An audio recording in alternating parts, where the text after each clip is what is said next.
எனக்கு ஆக்சுவலாக எத்தனை பேர் இருக்கீங்கன்னு தெரியல, இங்கே வந்து it's blinding.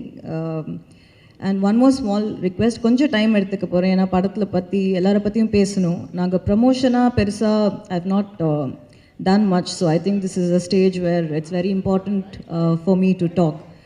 So no, you can switch on the lights, it's fine.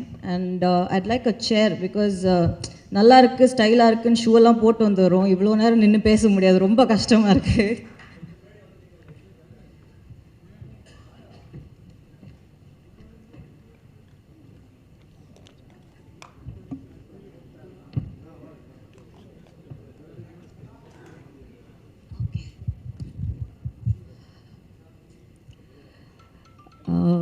So yes, thank you all again for first coming today. I just wanted to get a little comfortable because நார்மலாக பேசிடலாம், உங்ககிட்ட பேசும்போது கொஞ்சம் ஒரு பதட்டம் பயம் இருக்குது. I think it's very natural. So Lal Salaam படத்தோட கதை என்ன அப்படின்னா, தேர் திருவிழா ஒரு ஊர், அந்த ஊரில் நடக்கிற ஒரு கிரிக்கெட் மேட்ச், அந்த கிரிக்கெட் மேட்ச்சில் நடக்கிற ஒரு பிரச்சனைனால அந்த ஊரில் என்ன நடக்குது அப்படின்றது தான் இந்த கதை. ஸோ இதுக்கு மேலே கதையை பற்றி நிறைய சொல்லக்கூடாதுன்னு நான் நினைக்கிறேன். ஏன்னா கதை பேசணும், படம் பேசணும், படத்தை எல்லாத்தையும் சொல்லிட்டா அப்புறம் வந்து படம் பார்க்கும்போது அதில் பெரிய எக்ஸைட்மெண்ட் ஒன்றும் இருக்காது. அதுக்காக படத்தை பற்றி எதுவும் சொல்லாமையும் இல்லை. ஒரு விளையாட்டுனா என்ன, விளையாட்டு வினையாக முடிஞ்சால் என்ன ஆகும் அப்படின்றது தான் இந்த படத்தோட க்ரக்ஸ். விஷ்ணு ரங்கசாமி அவங்க தான் இந்த படத்தோட ரைட்டர், சினிமாட்டோகிராஃபர். அவங்க எனக்கு 2 கதை சொன்னாங்க. ஃபஸ்ட்டு நான் அப்போ வந்து படம் பண்ணுற ஒரு ஐடியாவில் இல்லை, நான் வந்து ஆக்சுவலி ஒரு மியூசிக் வீடியோ பண்ணேன், அது கூட சும்மா ஒரு டைம் பாஸாக சரி பண்ணலாம் அப்படின்றதுனால. பசங்க வளர்ந்துட்டாங்க, கொஞ்ச நாளாக ரொம்ப பிஸியாக பசங்களோடு இருந்தேன். அண்ட் அதுதான் எனக்கு பண்ணணும்னு தோணுச்சு. அதனால் நான் வந்து வைராஜாவைக்கு அப்புறம் ஒரு பிரேக் எடுத்துக்கிட்டேன். பசங்க ரொம்ப சீக்கிரம் வளர்கிறாங்க, அவங்களோட இருக்கிற எக்ஸ்பீரியன்ஸஸ் வந்து டக்குன்னு போயிடும் லைஃப் அப்படின்றது வந்து கண்ணு முன்னாடி பார்த்துட்டு இருந்தேன். சரின்னு அந்த பிரேக் எடுத்த டைமில் இது சும்மா டைம் இருக்குது அப்படின்றதுனால பண்ணப்போ he happen to be the cinematographer. Actually நான் வந்து கேட்டது மற்றவங்க நிறைய பேரை கேட்டேன், பட் அந்த டைமில் அவங்க வந்து there was no dates, so he happened to come. And வந்தப்போ நாங்கள் திருப்பி மீட் பண்ணோம். எனக்கு 3 டைம்லேருந்தே விஷ்ணுவை நல்லா தெரியும். நிறைய படிப்பாங்க, எப்போவுமே செட்டில் வந்து ஒர்க் இல்லைன்னா லைட்டெல்லாம் ஃபிக்ஸ் பண்ணிட்டா உட்காந்து படிச்சுட்ருப்பாங்க. நான் விஷ்ணுவை ஃபோனோட பார்த்ததே கிடையாது, யார்கிட்டையும் பேசி பார்த்தது கிடையாது. ஸோ அந்த மாதிரி தான் இருப்பாங்க. Very less words thinking more kind of a person. So இந்த மாதிரி ஒரு கதை இருக்குது மேம், 2 கதை இருக்குது, நீங்கள் கேட்குறீங்களான்னாங்க. சரி சும்மா சொல்லுங்கன்றப்போ ஒரு லவ் ஸ்டோரி சொன்னாங்க, லால் சலாம் சொன்னாங்க. லால் சலாம் அப்போ வந்து வேறு டைட்டிலாக இருந்தது படத்துக்கு. படம் வந்து திசையட்டும் பரவட்டும் அப்படின்னு வச்சுருந்தாங்க. வச்சப்போ எனக்கு 2 கதையும் கேட்டேன், எனக்கு 2 கதையும் பிடிச்சிது. சொல்கிறேன்னு சொன்னேன், அடுத்த நாள் ஃபோன் பண்ணி இந்த படம் பண்ணலாம் அப்படின்னு. அவங்க கண்டிப்பாக மேம்னு கேட்டாங்க. ஏன் அப்படின்னு கேட்டதுக்கு, இல்லை மேம் இது உங்களோட கம்ஃபர்ட் ஜோன்லேருந்து ரொம்ப வெளியே இருக்குது படம், இது வந்து ஒரு டவுன் பேக்ரவுண்டு, செஞ்சி, திருவண்ணாமலை இந்த மாதிரி. எனக்கு வந்து மாற்றி கதை எப்படி எழுதியிருக்கேனோ அப்படியே எடுக்கணும்னு ஆசையாக இருக்குது, உங்களால் பண்ண முடியும்னு நினைக்கிறீங்களான்னு கேட்டாங்க. அப்போது பண்ண முடியாதுன்னு நினச்சிங்கன்னா ஏன் சொன்னீங்கன்னு கேட்டேன். அப்போ இல்லை மேம், உங்களை மாதிரி ஒருத்தர் பண்ணால் இந்த மாதிரி ஒரு கதை வந்து இன்னும் ரீச் ஆகும், என்ன மாதிரி ஒருத்தர் பண்ணுறதை விட, இல்லை வேறு யாராவது ஒருத்தர்கிட்ட போகிறத விட அப்படின்னாங்க. சரி அப்போது பண்ணலான்னு முடிவு பண்ணோம். அப்படி தான் இது ஸ்டார்ட் ஆச்சு. அதுக்கப்புறம் என்ன ஆச்சுன்றதெல்லாம் நான் ஆடியோ லான்ச்சில் பேசிட்டேன். ஸோ அது தட் இஸ் டன் வித். உங்களுக்கு எல்லாருக்கும் தெரியும் இந்த கதை வந்து நிறைய ஹார்ட்ஷிப்ஸ், இந்த படம் இந்த ஜேர்னியே வந்து ஒரு journey of learning, journey of hardships அந்த மாதிரி தான் இருந்திருக்கு. பட் கஷ்டப்பட்டு கிடைக்கிறது தான் நிலைக்கும் அப்படின்ற ஒரு ஸ்ட்ராங்கான நம்பிக்கை எனக்கு இருக்குது. அண்ட் கதையோட க்ரக்ஸ் அதான் நான் சொல்ல ஆரம்பித்தது வந்து, ஒரு விளையாட்டு வினையாகும், ஒரு போட்டி, ஒரு விளையாடுறோம். எதுக்கு விளையாடுறோம்? ஒரு கேம் எதுக்கு விளையாடுறோம் அப்படின்னா, நம்ம ஹெல்த்துக்காக, நம்ம சந்தோஷத்துக்காக, அதை நம்ம என்ஜாய் பண்ணுறோம், அதுக்காக ஒரு கேம் விளையாடுறோம். அதே விளையாட்டுக்குள்ள நீ பெருசா நான் பெருசா, இங்கே யார் வெயிட்டு அப்படின்னு வந்ததுன்னா போட்டி வருது அந்த விளையாட்டுக்குள்ளே. இந்த போட்டிக்குள்ளே பொருள் பணம் எப்போ வருதோ, ஒரு பணத்துக்காகவோ இல்லை ஒரு பொருளுக்காகவோ ஒரு அவார்டு அந்த மாதிரி இருக்கிறதுக்கு இந்த போட்டியும் இந்த கேமை விளையாட ஆரம்பிக்கிறப்போ அது பிஸ்னஸாக மாறுது. இந்த பிஸ்னஸ்க்குள்ளே இந்த பிஸ்னஸான ஒரு விளையாட்டுக்குள்ளே அரசியல் அப்படின்ற ஒரு விஷயம் வரும்போது அந்த போட்டி பெரிய வெறியாக மாறுது. இதுதாங்க கதை. இதுதான் லால் சலாம். இந்த கதை இதுக்கு மேலே இதை பற்றி நான் சொல்ல வேண்டிய அவசியம் இல்லை. ஐ மீன் இந்த இடத்துல நீங்கள் படத்தை பார்க்கணுன்னு நான் ரொம்ப ரொம்ப ஸ்ட்ராங்காக விரும்புகிறேன். அப்போ படம் அரசியல் பேசுதா அப்படின்ற ஒரு கொஸ்டின் வருது. படம் ஒரு சின்ன அரசியல் பேசுது. படம் வந்து ஒரு மக்களுக்கு சார்ந்த ஒரு அரசியலை பேசுது, மக்களுக்குள்ளே இருக்கிற அரசியலை பேசுது. என்னை பொறுத்த வரைக்கும் நான் ஸ்ட்ராங்காக நம்புகிற ஒரு விஷயம் என்னென்னா, ஆதார் கார்டு ஒரு சிட்டிசனாக ஒரு குடிமகனாக இருக்கிற எல்லாருக்குமே அரசியலோட ஒரு பங்கு இருக்குது. நம்ம இல்லைன்னு சொல்லவே முடியாது. இங்கே அரசியலுக்கு பார்ட் இல்லாமல் எந்த ஒரு கண்ட்ரியுமே இயங்காது, எந்த ஒரு டெமோக்ரஸியுமே இயங்காது. அரசியலுன்றது வந்து எல்லாத்துலேயும் இருக்குது. அதை நம்ம பார்க்குற விதம் தான் எப்படின்றதுல தான் சேஞ்ச் இருக்குது. ஸோ இதுதான் லால் சலாம்ங்க. இப்போது I have to talk about my team. அன்றைக்கி எனக்கு டைம் அவ்வளோவா கிடைக்கல. I'd like to start. என்னோடய டீம் எப்படி அமைஞ்சுது அப்படின்னா, அது வந்து என்னோடய technical team. Like I said, நாங்கள் ரொம்ப ரொம்ப ரொம்ப சின்ன டீம். யாருக்கும் வெளியே எங்களுக்கு தெரியாது. அது ஆர்ட் டைரக்டராக இருக்கட்டும், எடிட்டராக இருக்கட்டும், என்னோடய காஸ்டியூம் டிசைனராக இருக்கட்டும், கேமராமேன், த ஹோல் டீம் யாருக்கும் தெரியாது. ரொம்ப அண்டர்டாக்ஸுங்க. யாருக்கும் வந்து இவங்கெல்லாம் சேர்ந்து இவ்வளோ பெரிய படத்தை இழுத்துட்டு வந்தோன்றது எங்களால் நம்ப முடியல. ஒரு வாட்டியும் இந்த மாதிரி ஸ்க்ரீனில் பார்க்கும்போது தான் வந்து அது சிங்கே ஆகுது, நாங்கள் எங்களால் பண்ணோம் அப்படின்றது. இட்ஸ் ஆல் ஒன்லி ரீசன் என்னென்னா, ஒருத்தருக்கும் அவங்கவுங்களுக்குள்ளே இருக்கிற ஃபெய்த் அண்ட் பிலீஃப் எங்களால் முடியும் அப்படின்றது. And dedication to work, being honest to your job, இவ்வளோ தான் தேவை. அப்படி இருந்தால் நம்ம வந்து மவுண்டனை கூட கட்டி இழுத்துடலான்றது என்னோட ஒரு பெரிய எக்ஸாம்பிள் வந்து லால் சலாம். ஏன்னா இதில் நடித்தவங்கலேருந்து, இதில் ஒர்க் பண்ணவங்கலேருந்து, ப்ரொடக்ஷன் சைட்லேருந்து எல்லாரும் ஜாம்பவான்கள் அவங்களோட ஃபீல்டில். அவங்களுக்கு இவ்வளோ பெரிய படத்தை எங்களால் கொடுக்க முடியும் அப்படின்ற நம்பிக்கை முதல்ல எங்களுக்கு இருக்கணும். எங்களுக்கு இருந்து அந்த இடத்துல போய் நிற்கும்போது, இவ்வளோ பெரிய ஆர்டிஸ்ட் எல்லாம் போய் நம்ம ஷார்ட் வைக்கும்போது நம்ம பயந்துட்டோன்னா அப்புறம் வந்து அங்கே ஒன்றுமே நடக்காது. So I think first and foremost IIT like to thank my production, Lyca production, சுபாஷ் அண்ணா, for being like a family and for giving me this opportunity and this stage and this film. இவ்வளோ பேஷண்ட்டாக இவ்வளோ பெரிய படம் இது start பண்ணி அப்படியே கொஞ்சமாக பெருசாகிட்டே போச்சு படம். ஆர்டிஸ்ட் உள்ளே வர வர பட்ஜெட்டும் பெருசாகிட்டே போச்சு. ஸோ அதையெல்லாம் என்ன மாதிரி ஒரு 2 ஃபிலிம் ஓல்டு டைரக்டரை நம்பி கொடுத்தது வந்து கண்டிப்பாக அவருக்கு நான் நன்றி சொல்லணும். அவரோட பேஷன்ஸுக்கு, தமிழ் சார் இங்கேருந்து அதை கோஆர்டினேட் பண்ணுறது, லண்டனில் இருக்கார், அதெல்லாம் time zones, it's all very difficult. That whole section of it is very complicated. அது அண்ட் உதயண்ணா ஆப்வியஸ்லி படம் ரெடி ஆனதுக்கப்புறம் ஜென்ரலாக வந்து உதயண்ணா படம் பார்க்காம அவரோட பேனர் பேரை போடவே மாட்டார். அவர் அதில் ரொம்ப பர்டிகுலராக இருப்பார். பட் நான் வந்து ஜஸ்ட்டு ஒரு 15 மினிட் கட் மட்டும்தான் அவருக்கு காட்டின உடனே அந்த கட்டுக்காக அவரோட பேரை போட விட்டார். ஸோ அது கண்டிப்பாக அவருக்கு நான் தேங்க்யூ சொல்லியே ஆகணும்.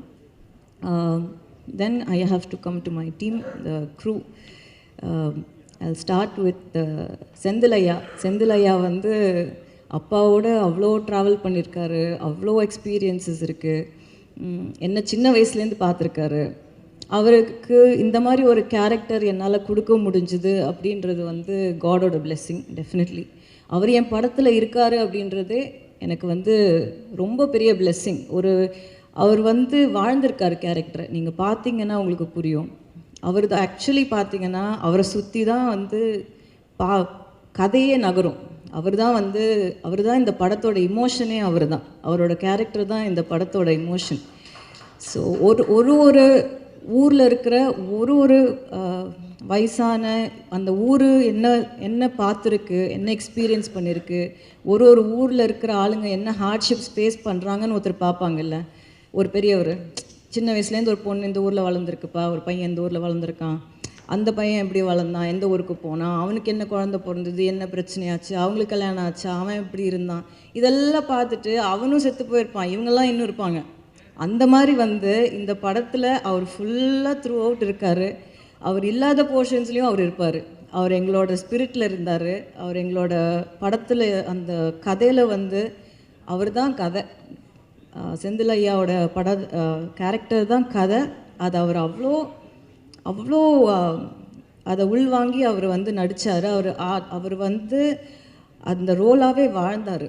அண்ட் ஒரு விஷயம் கண்டிப்பாக வந்து கற்றுக்க வேண்டியது சீனியர் ஆர்டிஸ்ட் கிட்ட இருந்து, கேட்கும்போதே வந்து வித் மேக்கப் என்ன டைம்னு கேட்பாங்க.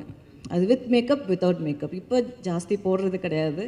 அப்போ இருக்கிறவங்க கேட்குறதே அப்படி தான், எத்தனை மணிக்குமா வித் மேக்கப் அப்படின்னு கேட்டால் நம்ம சொல்கிறதுக்கு 1 மினிட்டுக்கு முன்னாடி அங்கே வந்து உட்காந்துருவாங்க. வித் மேக்கப் அங்கே இருப்பாங்க. அவங்களுக்கு ஷார்ட் இருக்கா இல்லையா அதை பற்றிலாம் அவங்களுக்கு கவலையே கிடையாது. பேக்கப் உங்களுக்கு அப்போ நீங்கள் போகலான்னு வந்து டைரக்டர் வாயிலேருந்து வர வரைக்கும் எழுந்து எங்கேயுமே போக மாட்டாங்க. அப்படியே போயிட்டு ஏதாவது ரெஸ்ட் ரூம் போகணும் அப்படின்னா பெர்மிஷன் கேட்டுட்டு போவாங்க. அவங்கெல்லாம் பெர்மிஷன் கேட்க வேண்டிய அவசியமே கிடையாது. ஸோ அந்த மாதிரி விஷயங்கள் வந்து எங்களை மாதிரி யங்ஸ்டர்ஸ் வந்து அவங்கக்கிட்டேருந்தெல்லாம் கண்டிப்பாக கற்றுக்கணும். ஸோ தேங்க்யூ செந்திலையா, உங்களை வந்து ஆடியோ லான்ச்சில் ரொம்ப மிஸ் பண்ணோம். இன்றைக்கி வந்ததுக்கு ரொம்ப நன்றி. You should always be healthy and happy like this. Thank you so much. தம்பி சார் எனக்கு வந்து எப்படி சொல்கிறதுன்னு தெரில. உள்ளே வரும்போதே அவர் வந்து ஒரு வைப். எல்லாரையும் விஷ் பண்ணிட்டு வருவார். எல்லாரையும் அவர் உள்ளே வரும்போதே வந்து அவ்வளோ எனர்ஜி இருக்கும். அந்த எனர்ஜி வந்து எப்பவுமே எப்படி ஒருத்தர் பாசிட்டிவாக இருக்கார் அப்படின்றது வந்து சம்டைம்ஸ் நான் யோசிப்பேன். அது ரொம்ப கஷ்டம். அது எப்பவுமே பாசிட்டிவாக இருக்கிற மாதிரி வெளியில் காட்டிக்கலாம், ஆனால் எப்பவுமே பாசிட்டிவாக இருக்கிற மாதிரி நடிக்க முடியாது. ரொம்ப கஷ்டம். அது நீ நிஜமாகவே உள்ளேருந்து அப்படி இருந்தால் மட்டும்தான் அப்படி இருக்க முடியும். அந்த அந்த பாசிட்டிவிட்டி வந்து tremendous positivity with him. He's God so much energy. I don't know from where he brings that energy. And அவ்வளோ knowledgeable. நீங்கள் ஜஸ்ட்டு ஒரு வார்த்தை எடுத்து கொடுத்தா போதும், அந்த வார்த்தையிலேருந்து என்சைக்ளோபீடியா மாதிரி அவர் வந்து ஒரு 10,000 விஷயம் சொல்லுவார். அண்ட் சொல்கிறது எப்படி இருக்கும்னா அவ்வளோ ஆனிமேட்டடாக இருக்கும். நம்ம பேசும்போதே கொஞ்சம் யோசிப்போம். அவ்வளோ ஆனிமேட்டடாக பேசுவார். அவரை பார்க்கும்போதே வந்து ட்ராமாவில் ஒரு மாஸ்டர் கிளாஸ் பார்த்த மாதிரி இருக்கும். அந்த ஒரு 10 மினிட்ஸ் அவர்கிட்ட பேசணுன்னா it's like seriously like a drama master class. அவர் ஒரு பேசுகிற அவ்வளோ இமோஷ்னலாக பேசுவார் எது பேசினாலும். அண்ட் எல்லோரும் வந்து செட்டில், அது லைட்மேனாக இருக்கட்டும், ப்ரொடக்ஷன் பாயாக இருக்கட்டும், அது விஷ்ணுவாக இருக்கட்டும், தங்கதுரை, நானாக இருக்கட்டும், எல்லாருமே அவருக்கு செல்லக்குட்டி தான். ஆனால் போகிறதுக்குள்ளே வந்து அவர் எங்களோட செல்லமாயிடுவார் அவர் கிளம்பி போகிறதுக்குள்ளே செட்டில் இருந்து. ஸோ அவ்வளோ ஒரு பாசமான ஒரு பர்சன், அவ்வளோ பாசம். And such an amazing performer. இந்த கதிர்வேலுன்ற கேரக்டர் வந்து இந்த படத்தில் வந்து சேம் வே செந்திலையா மாதிரி அவங்க ஊருக்கு வந்து ஒரு விஷயம் வந்து ஊரோட சந்தோஷம்தான் தன்னோட சந்தோஷம் அப்படின்னு நினைக்கிற ஒரு கேரக்டர். அண்ட் அந்த கேரக்டரால் ஒரு ஹெல்ப்லெஸ்னஸ் சிச்சுவேஷன் வரப்போ அந்த கேரக்டர் வந்து எவ்வளோ தூரம் வந்து கடவுளை நம்புது, எவ்வளோ தூரம் வந்து கடவுளை வந்து கடவுள் மேலே கோவத்தை காட்டுது, அன்பை காட்டுது, ஊருக்காக, ஒருத்தருக்காக இல்லாமல் ஊருக்காக அப்படின்ற மாதிரி ஒரு பியூட்டிஃபுல்லான கேரக்டர் ப்ளே பண்ணியிருக்காரு. அண்ட் கேரக்டருக்கு அவ்வளோ ஜஸ்டிஸ் பண்ணியிருக்காரு. Thank you so much sir. Thank you. Always need your blessings and to more of your positivity in the industry. Thank you. Next is Jeevitha ma'am. அவங்க ஆக்சுவலி இந்த படத்தில் வந்தது வந்து ரொம்ப ஸ்ட்ரேஞ்சாக இருந்தது. ஏன்னா டு பி ஆனஸ்ட், படம் வந்து அனௌன்ஸ் பண்ணதுக்கப்புறம் அவங்க 2 டாட்டர்ஸுமே நடிக்கிறாங்க. ஸோ அவங்க என்கிட்ட வந்து மீட்டிங் எடுக்கணும்னு கேட்டப்போ வென் வி மெட் அவங்க டாட்டரை படத்தில் நடிக்க வைக்க முடியுமா அப்படின்னு கேட்குறதுக்காக வந்திருந்தாங்க. வந்துட்டு போன உடனே நான் அவங்களுக்கு கால் பண்ணி மேம் நீங்கள் தப்பாக எடுத்துக்கலைன்னா நீங்கள் நடிப்பீங்களா அப்படின்னு கேட்டேன். அவங்க இல்லை அவங்க இல்லை நான் நடிக்கிறது இல்லைம்மா இப்போது வீட்டில் அவங்க வீட்டில் அவங்க தான் ஆல் அண்ட் ஆல் லைக் அவங்க family cannot function without her she's a proper house wife அவங்க. இல்லைம்மா நான் நடிக்கிறது இல்லை நாங்கள் இல்லை மேம் நீங்கள் ட்ரை பண்ணி பாருங்கள் முதல் நரேஷன் கேளுங்க அப்படின்னப்போ நரேஷன் கேட்டாங்க. கேட்டுட்டு சொல்கிறேன்னாங்க. அப்படி தான் அவங்க வந்தாங்க. 30 years கழிச்சு she has done a fantastic role in the film. Very very strong mother character பண்ணியிருக்காங்க. அண்ட் ஒரு சிஸ்டர் பிரதர் இமோஷன் வந்து ரொம்ப நல்லா ஒர்க் ஆகிருக்கு அவங்களால பிட்வீன் மொய்தீன் பாய் அண்ட் அவங்க ஜீவிதா மேம். ஸோ அந்த I have to thank her for being a part of this film, for enhancing and making the character more strong and complete in the film. So next is Moonar sir. Ramesh sir மாதிரி ஒரு dedicated person, involve person வந்து கூட எப்பவுமே நம்ம வச்சுக்கணும். அது எப்படின்னா ஒரு வெல்விஷர், நம்ம நல்லா இருக்கணும், நம்ம ஜெயிக்கணும். அதுக்காக நான் வந்து ஒரு டைலாக், நான் ஹாஃப் அ டைலாக் ஒரு வேர்டாக இருந்தால் கூட அவர் வீட்டிலேருந்து கிளம்பி வந்து பேசி கொடுத்துட்டு அதுக்கு ஒரு ஹாஃப் அ டே வெயிட் பண்ணி கூட பேசி கொடுத்துட்டு போவார். அந்த மாதிரி டெடிக்கேஷன். அண்ட் ஸ்டோரி சென்ஸ் வந்து அவ்வளோ ஸ்ட்ராங் ஸ்டோரி சென்ஸ். அண்ட் ஏதாவது ஒரு கொடுக்குற இன்புட்ஸ் எல்லாம் வந்து அவ்வளோ கரெக்டாக இருக்கும், அவ்வளோ கிளாரிட்டியோடு இருக்கும். அண்ட் ஒரு 4 பேஜ் டைலாக் கொடுத்தாலும் அதை வந்து அப்படியே மனப்பாடம் பண்ணி பேசுவார். அது எப்படி பண்ணுறாருன்னு தெரியல. இன்ஃபேக்ட் படத்தில் டைலாக் வந்து தம்பி சாருக்கு அப்புறம் அவருக்கு தான் ஜாஸ்தி இருக்கும். அண்ட் அவ்வளோ நல்ல டைலாக்ஸ் அமைஞ்சிருக்கு அவருக்கு படத்தில். தட் இஸ் அவ்வளோ மோட்டிவேஷ்னல் டைலாக்ஸ், அவ்வளோ பாசிட்டிவான டைலாக்ஸ் வந்து அவருக்கு படத்தில் அமைஞ்சிருக்கு. அண்ட் அவரோட கெட்டப் வந்து கண்டிப்பாக எல்லோரும் அப்ரிஷியேட் பண்ணுவாங்க. எங்களுக்கு ரொம்ப பிடிச்சி என்ஜாய் பண்ணி பண்ணோம் அவரோட கெட்டப் படத்தில். அண்ட் அவர் வந்து ஒரு கிறிஸ்டியனாக நடிச்சிருக்காரு படத்தில். So thank you sir, thank you for being a part of this film. உங்களுக்கு இது எவ்வளோ மெமரபிளோ அதே அளவுக்கு எனக்கு இது memorable. So thank you. And Thangadurai, he's one very jolly character. I enjoyed every minute. அவரோட பேசுகிறது வந்து நான் பயங்கரமாக என்ஜாய் பண்ணுவேன். There is a lot of innocence in him. எனக்கு அவர்கிட்ட ரொம்ப பிடிச்சது வந்து அவரோட இன்னசென்ஸ் தான். அது வந்து அவர் பேசும்போது அது வெளிப்படையாக தெரியும். அதனால தான் எல்லாருக்கும் அவரை பிடிச்சிருக்கு. அவர் பயங்கரமான ஃபேன் பேஸ் இருக்குது. நீங்கள் டவுன் சவுத் போனீங்கன்னா எங்களை யாரையுமே தெரிலனாலும் அவரை தெரிஞ்சிருக்கு. அவர் வந்து அந்த மாதிரி I think only innocence can pull crowd like that. I think that genuinity, that innocence is beautiful in him. And நிறைய இடத்துல வந்து அவர் படத்தில் கான்ட்ரிபியூட் பண்ண ட்ரை பண்ணி நான் வேணான்னு நிறைய இடத்துல சொல்லியிருக்கேன். அது வந்து இந்த படத்தில் வேண்டாம் அப்படின்னு சொன்னேன். பட் அதை ரொம்ப ஸ்போர்ட்டிவாக எடுத்துக்கிட்டு சொன்னதை செஞ்சார். பட் அவர் கிவ் அப் பண்ணாத ஆட்டிடியூட் எனக்கு ரொம்ப பிடிக்கும். கடைசி நிமிஷம் டப்பிங் வரைக்கும் வந்து எதையா ஒன்று போடணும் உள்ளன்னு நினைப்பார். அந்த சீனை எப்படியெல்லாம் கெடுக்கலாம் அப்படின்றதுக்கு கரெக்டாக எடுத்துகிட்டு வருவார். பட் அப்படி இப்படி அவரை மீறி தப்பிச்சு வந்துருச்சு அவர் சீன்ஸ் எல்லாம். அதனால நீங்கள் அதை கண்டிப்பாக அப்ரிஷியேட் பண்ணுவீங்க. But thank you Thangadurai for being a part of this film and not being you in it. So thank you. Nirosha ma'am, thank you again for being a part of this film. கண்டிப்பாக வந்து such a senior artist like Vishnu said, எங்களுக்கெலாம் வந்து ஒரு டைமில் வந்து அக்னி நட்சத்திரம்லாம் அத்தனை தடவை பார்த்துருக்கோம். And such a very positive person. நீங்கள் உங்ககிட்ட நல்ல விஷயம் வந்து யோசிக்காமல் பேசுகிறீங்க. அது நல்லாவும் இருக்கலாம், தப்பாகவும் இருக்கலாம் அட் டைம்ஸ். ஸோ அது எனக்கு ஜஸ்ட் உங்களை ரொம்ப பிடிச்சிருக்கு. Thank you for being in the film. Definitely you plate the part to the tea. அவ்வளோ பியூட்டிஃபுல்லாக இருக்கீங்க படத்தில் பார்க்குறதுக்கு. அண்ட் சில சீன்ஸாக இருந்தாலும் படத்தில் பாட்டாக இருக்கணும்னு நீங்கள் நினச்ச ரீசன் வேறு ரீசனுக்காக இருக்கலாம். பட் படத்தில் நீங்கள் வந்து கொஞ்சமாக வந்தாலும் கரெக்டாக வந்திருக்கீங்க அப்படின்றது ஆடியன்ஸ் பார்க்கும்போது கண்டிப்பாக உங்களுக்கு சொல்லுவாங்க. So thank you for being here and a part of this team. Vivek, I have to talk about Vivek also. Very sensible person, very dedicated to his work. He's actually a cameraman. So Vivek வந்து என்ன short என்ன எல்லாமே கண்டிப்பாக நல்லா இருந்தால் அவ்வளோ appreciate பண்ணுவாங்க. Extremely dedicated. பாவம் லால் சலாம்னால அவருக்கு பயங்கரமான இன்ஜுரி எல்லாம் இருக்குது பேக்கில். அது ஐ have to apologise to him for that. அந்த மாதிரி ஹார்ட் ஒர்க். ஏன்னா எங்கேயுமே ஸ்டன்ட்ஸ் வந்து மோஸ்ட்லி லைவாக தான் பண்ணியிருக்கோம். யாருமே வந்து இங்கே பெருசாக டூப் இந்த படத்தில் போடவே இல்லை, தேவைப்படலை. அண்ட் எல்லாருமே ரொம்ப ஸ்போர்ட்டிவாக, நிறைய ஸ்டன்ட்ஸ் இருக்குது படத்தில், நிறைய ஸ்டன்ட் சீக்வன்சஸ் இந்த ஃபில்ம்.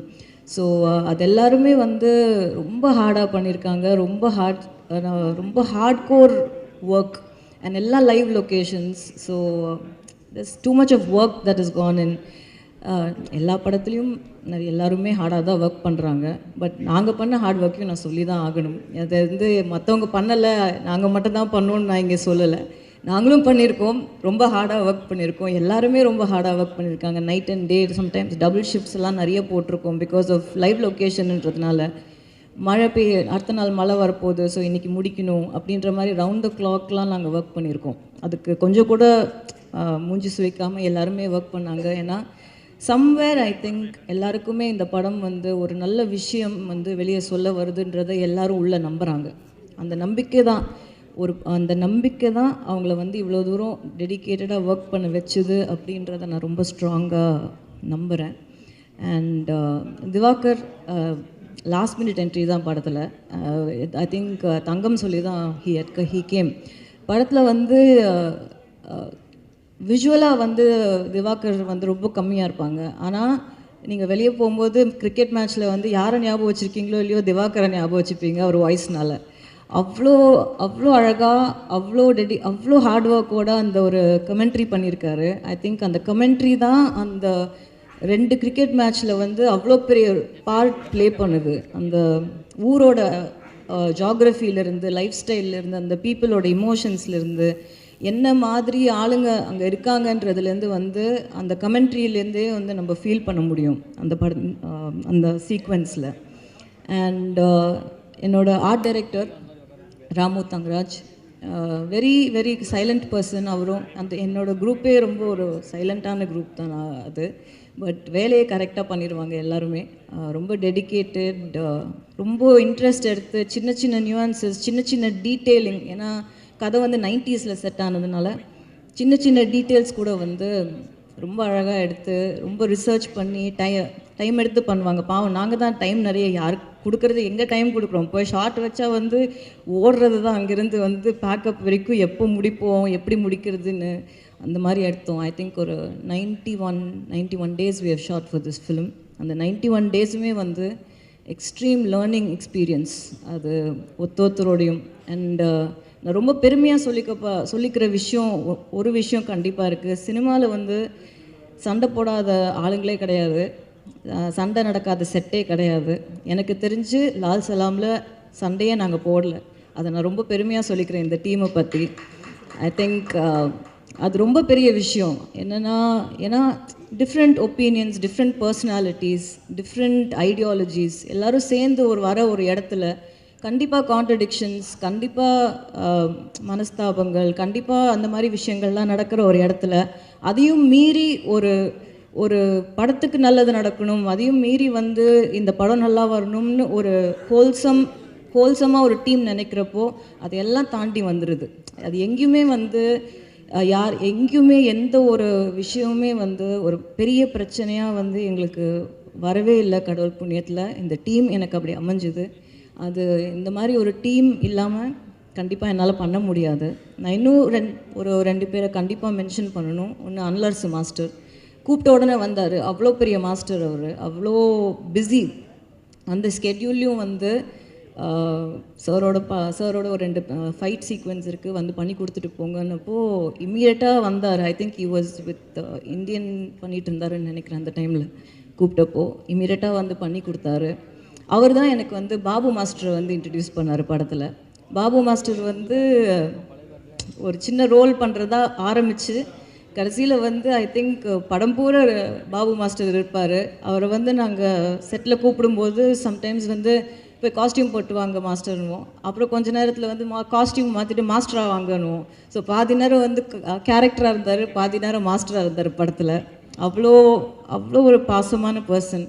அங்கேயே இருப்பார். ஏதாவது ஒன்று வேணும்னா தேவையா பண்ணி கொடுக்கணுமா, நிறைய இடத்துல வந்து நமக்கு ஃபைட் சீக்வன்ஸ்லஸ்லாம் வந்து அனில் மாஸ்டர் இல்லாதப்போ ஃபுல்லாகவே இருந்து அவர் தான் பண்ணி கொடுத்தாரு. ஒரு சீனியர் மாஸ்டர் அவ்வளோ தூரம் இருந்து செட்டில் வந்து பண்ணி கொடுத்ததுக்கு ரொம்ப thanks master. Thank you so much. Thanks for every thing. I think என்னோடய டீமில் எல்லாரையும் கவர் பண்ணிட்டேன்னு நினைக்கிறேன். யாரையாவது மிஸ் பண்ணியிருந்தா சாரி. இன்டர்வியூவில் சேர்த்துற சொல்கிறேன். ரஹ்மான் சார் அன்றைக்கி நான் ஸ்டேஜ்லேயே பேசிட்டேன்.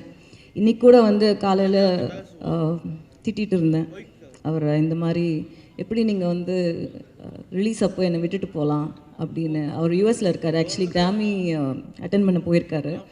எப்படி நீங்கள் விட்டுட்டு போகலாம், இவ்வளோ ப்ரெஷர் இருக்குது, இவ்வளோ இந்த நேரத்தில் எப்படி விட்டுட்டு போகலாம் அப்படின்னு. எங்கே விட்டுட்டு போகிறேன் அப்படின்னு ஃபுல் டைம் ஜூமில் இருக்கார். ஃபுல் டைம் கால் பண்ணிகிட்ருக்காரு. இப்போ வண்டியில் வரும்போதும் பேசிகிட்டு இருந்தார். ஸோ அந்த மாதிரி ஒரு பாசமான ஒரு பர்சன், அவ்வளோ ஒரு கேரிங் ஹியூமன் அவர் அந்த படத்துக்கு வந்து எனக்கு தெரிஞ்சு 100% ரொம்ப நாள் கழித்து ரஹ்மான் சாரோட ஓஎஸ்டி வரும் இம்மீடியட்லி படம் வந்ததுக்கப்புறம், ஒரிஜினல் சவுண்ட் ட்ராக். ஏன்னா ஒரு தீமும் அவரோட 90s வந்த எவ்ரி ஃபேன் என்ஜாய் பண்ணுற மாதிரி. நான் அவருக்கு 90ஸ்ன்னு சொன்னாலே அவர் கோவம் வரும். அப்போ என்ன நான் இப்போ அப்படி இல்லையான்னு கேட்பார். எனக்கு தெரிஞ்சு அந்த 90s ரஹ்மானோட கம்பேக் வந்து லால் சலாம் கண்டிப்பாக இருக்கும். அண்ட் எவ்ரி சாங் தேங்க்யூ கேட்டவங்க எல்லாருக்குமே, whoever audience, for making every song such a hit. Because அவ்வளோ யோசிச்சு அவ்வளோ ஆசைப்பட்டு உட்காந்து பண்ண ஒரு பாட்டு எல்லாமே. அண்ட் பாட்டு எல்லாமே படத்தில் வந்து கரெக்டான இடம். இந்த படம் வந்து ஒரு மியூசிக்கலாக மாற்றிட்டார் அவர்.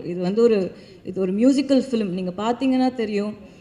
தீம்ஸ் எல்லாம் வந்து மொய்தீன் பாய் தீம்லேருந்து, அந்த திருவன் சம்சுதீனோட ரைவல்ரி தீம்லேருந்து, ஓஎஸ்டி 100% வந்து படம் ரிலீஸ்க்கு அப்புறம் அவர் கண்டிப்பாக ரிலீஸ் பண்ணுவார். ஸோ அந்த மாதிரி he is worked for this film. And I think அப்பா பற்றி நிறைய பேசியாச்சு.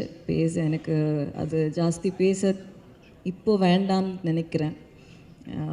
அவரோட டெடிகேஷன், அவரோட ஒர்க் எத்திக்ஸ் எல்லாமே எல்லாருக்கும் தெரியும். ஜஸ்ட் ஒரு விஷயம் மட்டும், நான் இது வந்து கிளாப் பண்ணாத ஒரு க்ரௌட், அதனால் நான் இந்த விஷயத்தை இங்கே சொல்லணும்னு நினைக்கிறேன்.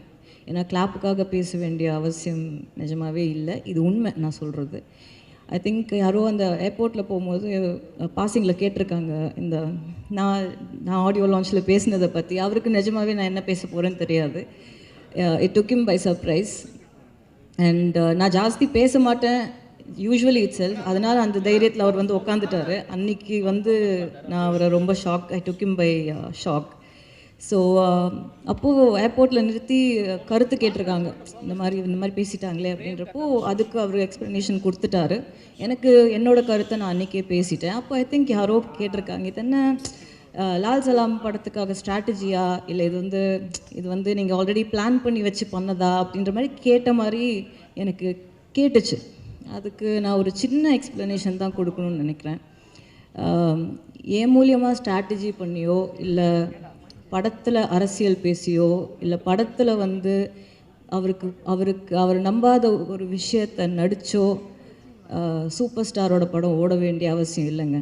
அண்ட் எந்த மாதிரி அரசியலும் பேசாத ஒரு படம் ஜெயிலர், அது ஓடிச்சா இல்லையான்னு உங்களுக்கே தெரியும். ஸோ இந்த இடத்துல நான் வந்து அதை கிளியராக சொல்லிக்கணும்னு நினைக்கிறேன். என்னோடய சிஸ்டரையோ இல்லை யாரையுமே அவர் வந்து சொந்த கருத்து உரிமையை வந்து எப்பவுமே என்கரேஜ் பண்ணுற ஒரு மனிதன். ஸோ அவர்கிட்ட அந்த மாதிரி ஒரு கேள்வி கேட்டது வந்து எனக்கு கொஞ்சம் கஷ்டமாக இருந்தது.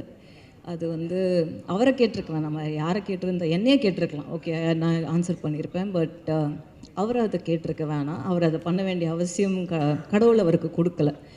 ஸோ இதை தவிர அவரை பற்றி நான் பெருசாக எங்களுக்குள்ளே இருக்கிற ரிலேஷன்ஷிப் பற்றி எல்லாம் அது இட்ஸ் வெரி இமோஷ்னல். அது வந்து நம்ம இங்கே பேச இன்னொரு தருணம் இருக்குது. இப்போது இந்த படத்தோட ப்ரமோஷன்ஸ், படம் இன்னும் ஃப்ரைடே ரிலீஸ் அண்ட் ட்ரெய்லர் வந்து இன்றைக்கி வெளியே வருது. சம் டெக்னிக்கல் கிளிச்னால் வந்து இன்றைக்கி ஆக்சுவலாக இங்கே போடுறதா இருந்தது. பட் ஐம் குவைட் கிளாட் இங்கே போடலை, ஏன்னா சவுண்ட் எக்கோ ஆகுது பயங்கரமாக. ஸோ உங்களுக்கு கரெக்டான எக்ஸ்பீரியன்ஸும் கிடச்சிருக்காது. மேபி இஃப் இட் வாஸ் சத்தியம் ஒரு அந்த மாதிரி இருந்தால் ஒரு ஃபுல் எக்ஸ்பீரியன்ஸ் கிடச்சிருக்கும். ஸோ எல்லாத்துலேயுமே ஒரு நல்லது இருக்குது அப்படி தான் நினைக்கிறேன். இன்றைக்கி ட்ரெய்லர் ரிலீஸ் ஆகிடும், இன்னும் கொஞ்சம் நேரத்தில் ரிலீஸ் ஆகிடும். And promotions wise I feel இந்த படத்தை பொறுத்த வரைக்கும் எனக்கு வந்து I have great respect for the power of the pen.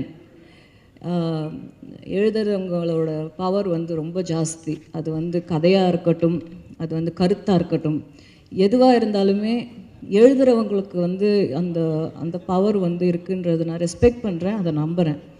So இந்த படத்தோட மிகப்பெரிய ப்ரமோஷனாக நான் நினைக்கிறது வந்து ப்ரெஸ்ஸும் பீப்புளும் இந்த படத்தை பார்த்து இதை எங்கே கொண்டு போய் சேர்க்கணுமோ அவங்களால மட்டும்தான் சேர்க்க முடியும். நாங்கள் பேசி எங்கள் படத்தை இந்த படத்தை பர்டிகுலர்லி வந்து இப்படி சேர்க்கறது வந்து எனக்கு நம்பிக்கையாக இருக்கிறது உங்கள் வழியாக தான் போகணும் அப்படின்றதுல நான் ரொம்ப ஸ்ட்ராங்காக இருந்தேன். இந்த படத்துக்கு பிஆர்ஓ வந்து ரியா சார் கிடையாது, நான் கிடையாது, அப்பா கிடையாது, இந்த டீம் கிடையாது. இந்த படத்தோட பிஆர்ஓ வந்து ப்ரெஸ் அண்ட் பீப்புள் தாங்க. நீங்கள் இந்த படத்தை பாருங்கள். இந்த படம் உங்களுக்கு என்ன தோணுதோ, நீங்கள் எங்கே கொண்டு போய் இந்த படத்தை சேர்க்கணும்னு நினைக்கிறீங்களோ அங்கே போய் சேருங்க. அது கரெக்டாக சேருன்ற நம்பிக்கை எனக்கு இருக்குது. இந்த படத்தை ஃபஸ்ட்டு இந்த படத்தோட ப்ரமோஷன் அப்படின்னு நான் பண்ண போகிறது என்னென்னா, 8th மார்னிங் 9th படம் ரிலீஸ். 8th வந்து முதல்ல படத்தை உங்களுக்கு போட்டு காட்ட போகிறேன். நீங்கள் படத்தை பாருங்கள். நீங்கள் பார்த்துட்டு நீங்கள் எங்கே கொண்டு போய் இந்த படத்தை சேர்க்கணுன்னு நினைக்கிறீங்களோ அங்கே சேருங்க. தேங்க்யூ.